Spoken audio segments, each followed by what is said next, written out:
Bonjour à tous, ravi de vous retrouver.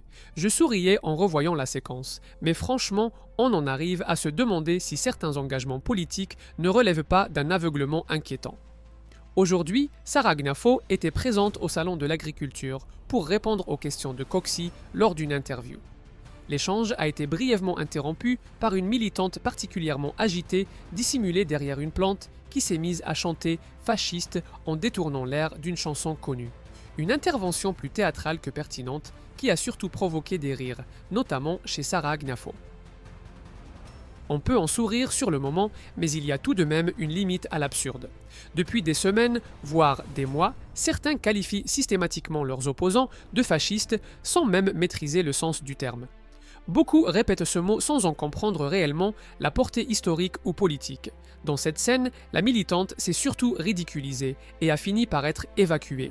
À un moment donné, il faut accepter que l'invective permanente n'est pas un argument. Le débat devrait porter sur des sujets concrets, comme la nécessité de produire en France pour pouvoir consommer français. D'ailleurs, lorsqu'on interroge les citoyens, beaucoup affirment vouloir privilégier la production nationale. Cette situation ne vient pas de nous. Nous nous revendiquons républicains, attachés au débat d'idées, pas aux caricatures.